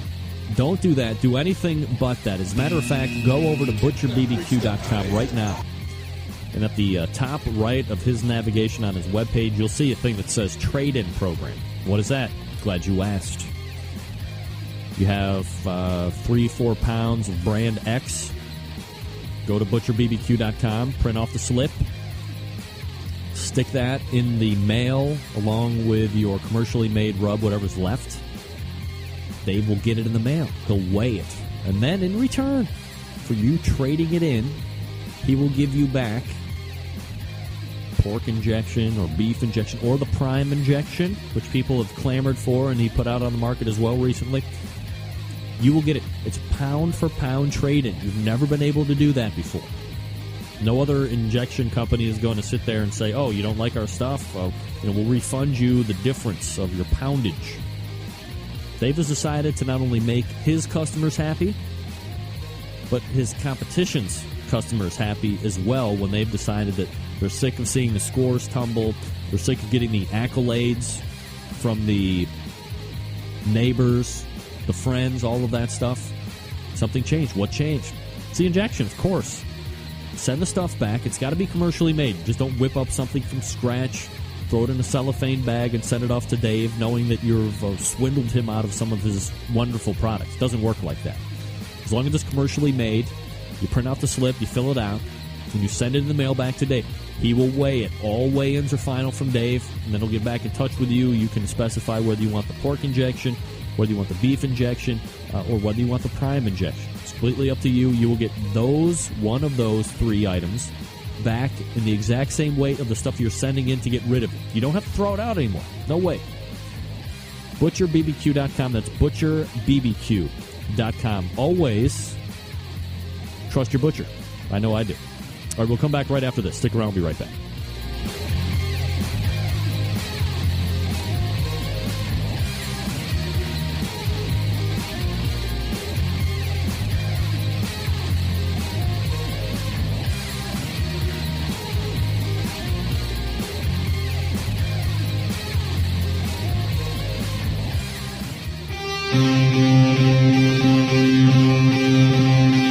Get in the the smoke. Call 877-448-0433 to get on the air.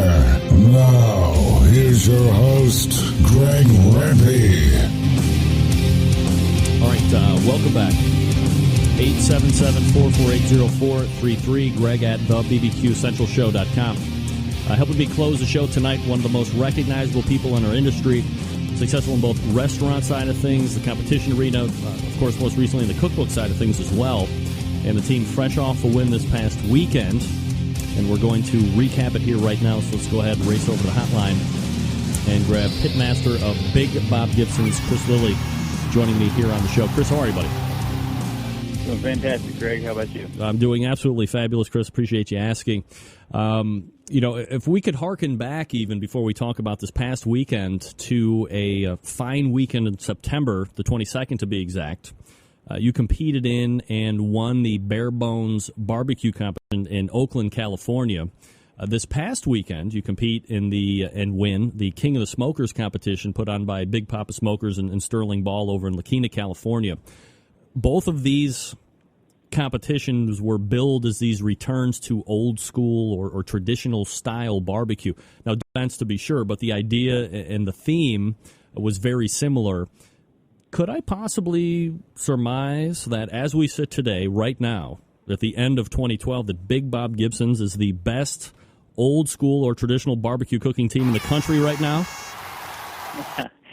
If that is so, it's definitely not because of me. It's because of the tradition and and how I was taught. It goes back to Big Bob Gibson in 1925. We started our restaurant here in Decatur, Alabama. So I'd like to throw back to him if that's the case. But you got to have a little luck to win these contests. But I enjoy the restrictions.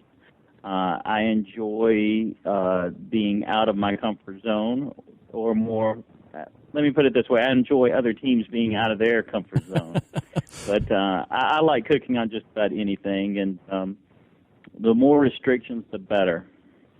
I guess for the people that don't know or weren't really familiar with the ins and outs of this particular competition, are you able to explain this event to a certain degree, and I guess why it was unique compared to some of those other barbecue competitions that folks might be a little bit more familiar with? Well, this particular contest was it was no gurus, no electronic temperature controls or pit temperature controls. I think that was about it. No pellets. It was pretty much just wood and charcoal. Back to the old style grill, and that's something that I've always enjoyed doing. Just cooking with wood and charcoal, just keeping it clean, just the cool thing about it. Both contests is I actually flew out to California. And the Bare Bones contest, everybody was using the same very, very inexpensive offset smoker. And then this contest, Sterling Ball was kind enough to lend me two of his cookers. He lent me a Meadow Creek reverse flow cooker, and he lent me a Moto Kamado, which is a stand-up ceramic smoker grill. And it worked out. So aside from winning, which is great, what's the best part of that contest for you? Is it the no restrictions and getting people that would normally be in a comfort zone out of their comfort zone? Is it the setting? Is it the people? Is it the crowd? Is it the foundation that people were giving back to? What's the best part of that weekend for you? I think the best part of was the field. I don't do very many tests, and the contests that I choose, I really like to be going head-to-head against the best. If you look down the list of who all was there, it was just a list chock full of champions. And so the field was definitely number one for me. Definitely is having the time and getting to know some of the teams that I rarely get to compete against. That would definitely have to be number two. The competition itself and winning is down the list.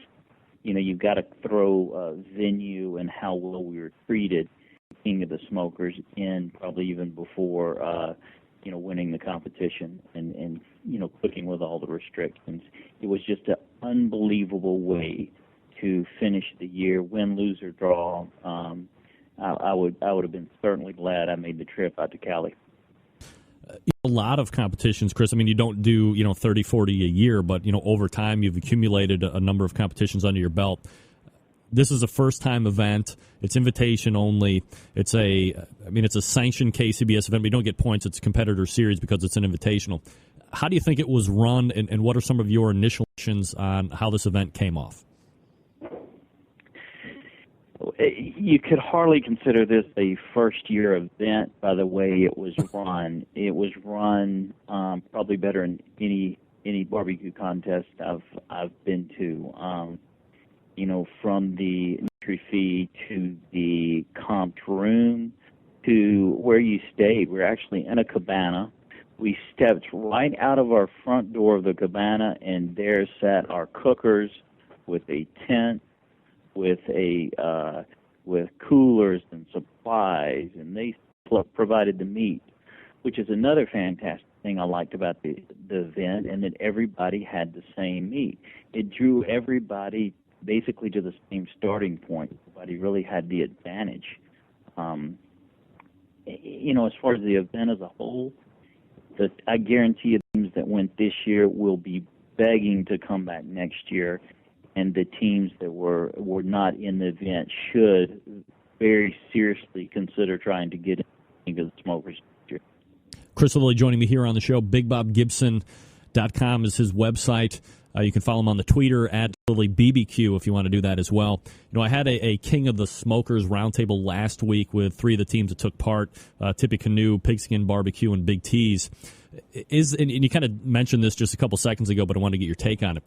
Is there ever a concern on your part when you don't have the ability to actually physically pick out the meats that you're going to be competing with? When you go to Memphis in May, it's not like somebody's just giving you whatever they got off the rack. I mean, you're spending time. You're probably calling a meat purveyor, or you have like a secret honey hole of stuff that you're going to go to give you that best shot at winning because it's what you're used to. When somebody else is providing it, is there any apprehension on your part, or is it all good? Well, obviously, I prefer to pick out my own meat, as does most other teams. If anything, that's probably a disadvantage to me because I pride myself in being able to choose the best meat when it's in its raw state, and I look at that as an advantage to the Big Bob Gibson cooking team without a doubt. But again, I like restrictions. I like a challenge, and the challenge here is everybody starting with the same meat. I have no problem with it. Look, I'll cook in any contest anywhere as long as everybody's following the same rules, and we know in advance what the rules are. I don't know. It's something about restrictions and something about the pressure and taking you out of what you're normally accustomed to that excites me. I like the restrictions. I know I can handle them, and I'm confident, no matter what's thrown or put my way, that I can overcome it and at least put up a good showing. You've done very well at Memphis in May. You've done very well at competitions, and as I stated a little bit earlier, you're not a guy or a team that is out there clicking in 35, 40 contests during the course of the year. So the very few that you do, and when you're as successful as you have been, does it make it at all a little bit or a lot of bit sweeter? You're able to go against some of these other guys that are doing it pretty much weekend in and weekend out and taking grand champion over these. Oh, it's definitely sweet. It's sweet knowing the caliber of teams that I competed against in California, knowing that these teams are some of the best teams in the country without a doubt, and the hottest team in the country. Very currently are doing great things in barbecue. So it's very sweet. It also makes it sweeter that I was able to fly out there and borrow two cookers that weren't mine, and firing them up for the first time. The meat I'd absolutely never seen or cooked on before. I will admit though that I have a Komodo on my back porch, so I was very familiar with how it operates, and I cooked exclusively my chicken on the KK out out in California and ended up winning the chicken category, which in the past has been my Achilles heel in a lot of these big competitions. Yeah, and you won that event, by the way, or that category, which we'll get to here in a second. You know, at the Bare Bones event, and you talked about it when you were kind of recapping that, everybody cooked on the same pit. Here, people, as long as it wasn't pellet-driven or didn't have those automatic pit temperature controls, people could, drag them in or ship them in UPS or whatever they do to get them in there. And as you said, you kind of rock star in, and you're not cooking on anything that is necessarily familiar to you except for the Kamado, which you do have. Would you have liked to have seen all the teams cook on a same pit, kind of like a bare bones thing, to even a little bit more, or did not that make that big of a difference? That would have been awesome. I would have loved that. Yeah. Give us all the same equipment. Let us cook on it. That would have been fun. I would have liked to do that. But next year, who's to say, I might have my own stuff out there. Just as long as everybody's competing gets with the same rules, that is definitely fine. But Alabama, that's a stroke. To Alabama to California, are you kidding me? That is, tack on 2.5 days before and 2.5 days after. No way I can give up that much time. Yeah, that's a long bout, no doubt. Chris Lively joining me here on the show, kind of recapping King of the Smokers. Chris, it was another really close finish, and it seems like this year, out of a lot of past years in competition, we're talking 0.5 of a point. We're talking hundredths of a point. We've talked like thousandths of a point a few times this year. You edge out Rob McGee and Munchin' Hogs at the Hilton by 0.5. You win chicken, second in ribs. Then Rob gets you on the backside at pork and brisket. And when you redact it down, ribs ultimately put you over the top by that 0.5 point. Were you happy with the pork and the brisket turn-ins, or did you feel like you potentially left something on the table or that door open a little bit for Rob to potentially come up and grab you at the end? After the first two calls were first in the chicken and second in ribs. I felt really good after that point. But then all these teams started getting multiple calls. I knew I had an ace in the hole with brisket. Brisket in the whole team's opinion was our best turning category, which turned out our scored category, of course. But but in my mind, turn-in was our brisket. So I had that as an ace in the hole. So I felt really, really good. There were like teams with multiple call-outs, including Munchin' Hogs with 3 calls. It came down to the wire. Munchin' Hogs got called, I believe, 3rd place. But then you had Three Eyes Barbecue. What a hot team they are. Totally. They had 2 extremely high calls, including a first place. So down to the last call, I was extremely worried or extremely excited both about who was going to be grand champion. When you get the call, and Sterling was kind of talking off air with him a little bit this morning, and how they had it set up, and it was all like Deloitte certified and almost like Academy Awards. So nobody knows exactly what's happening, and everybody's kind of learning at the same time. When you hear your name called, and it was kind of funny because you were kind of like the MC, well, not kind of, you were the MC at the Kingsford Invitational, and you're able to announce a winner, which ended up being Yazoo's Delta Q. So when you're when it's reversed and you're being called out, what are some of those initial emotions that hit you as you realize that you've just won a pretty big first-time event? I was excited for the win, but I was excited for my team also. I had Big Hoss Ken Hess with me. I had my brother Owen Lilly with me. I think it was just a moment to spend with my team, jumping up and down and screaming that we pulled it off. I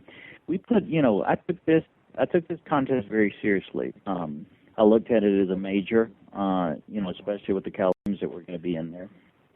And it's something that I really worked in my kitchen at the restaurant towards. I worked on my chicken, I worked on my ribs, and ultimately paid off. So knowing how much time I spent working towards a win at the competition, it was very, very meaningful when Sterling called our name. And to be the first the king of the smokers, which I think after competing in this contest, it definitely has legs, and this could turn into something very, very special. And I was proud to be called. Chris Lilly joining me, Joe, recapping King of the Smokers, which took place in La Quina, California, put on by Big Papa Smokers and Sterling Ball. Chris, let me change gears on you here real quick. We just got a couple minutes left here. You know, when we were down at that Kingsford Invitational, there's a guy by the name of Harry Sue who said something that kind of, I don't want to say it shocked me, but it took me aback a little bit. And it's not the tang to add color to the chicken. That's a whole different discussion for another I thought day. that's where you were going with No. Greg. And I did not add tang to my chicken for this contest. He's on a proverbial mission of sorts and teaching in classes until he knows about. That to stop cooking chicken, it's fine, it's ready, it's safe, and he's turning it at 140 degrees internal temperature. You're looking at 20, 25 degrees off of what FDA is recommending. Did you hear about that? And if you did, I kind of wanted your take on that position. Would you turn in 140, 105 degree chicken at competition or in the restaurant? You know, I did not hear him say that personally, but I did hear a lot of people talking about it.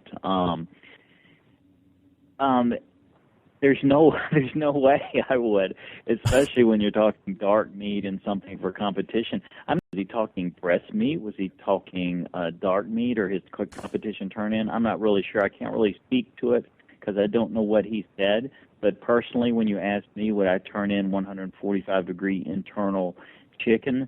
Dark meat? Absolutely not. White meat? No, but I will sneak down below USDA guidelines for white meat, but there's no way I would go down to 145 degrees because I don't think you're losing anything jumping it up to 156 degrees or something, 155 degrees, and then at rest up the temperature towards the 160 mark. I don't think you're losing a whole lot. Maybe a little bit of moisture, but turning in 145-degree chicken, you know, he could be, maybe it is safe. He could be right, but I'm not going to turn in breast meat chicken in the middle. Yeah, that might turn a few stomachs, and I got him on next month, so we're gonna, obviously kind of drill down all the core issues there. Anything going on with you before the end of the year? Before I let you go, Chris? Oh, it's my last trip of the year. Thank goodness. Traveled more than ever this year, so I'm just ready to chill at home and enjoy the holidays with my family and spend a little time at the restaurant. One project I am working on is second book, so I'm working on manuscript recipes as we speak, and be looking for another book published and out and released in the spring of 2014. All right, so we'll look for that. Chris Lilly, pitmaster of Big Bob Gibson's. Chris, always appreciate the time. Have a great holiday, and we'll talk to you soon. Thank you, Greg. Take care. You got it. There he is. Chris Lilly, Big Bob. Boom. So, look, you get a guy like that who, I guess what I find impressive, he's a delightful human being when you actually meet him in person. I guess you never know. Nobody ever knows what anybody's like, right, until you meet somebody in person. But he was an absolute blast to talk to and talk barbecue with, and then not talk barbecue with as well. Just you'd be out in a social setting. So, just a great guy to be around. And very impressive that he won, the traditional barbecue events of the year. Bare Bones and Sterling Ball's Big Papa Smokers. So congratulations to him and the rest of the team of Big Bob Gibson. All right, we redacted back to the first hour. Meathead talked about everything that had to do with prime rib. Hopefully you feel a little bit better about that now. Relax, deep breaths, AmazingRibs.com. Everything will be fine. Also, thanks to Victor Hugo from Pitmaker talking about their brand of pits, and obviously Chris Lilly from Big Bob Gibson's talking about their win at King of the Smokers this past weekend. If you use raw cast iron, okay, what'd I tell you? Season it each and every time. Not everybody's covering it all the time. Something happens. Hit it with a little Pam, a little Crisco as it starts to cool down. Let it bake back in. Gives you the years of rust-free, generations of rust-free service. You can pass them down to your kids. They can pass them down to their kids. You know the list goes. Also, September 11th, 2001. I will never forget. We're jam-packed. for next week. Until next Tuesday at 9 p.m. Eastern Standard Time, this is your program host and proud U.S. American, Greg Rempe. Good night now.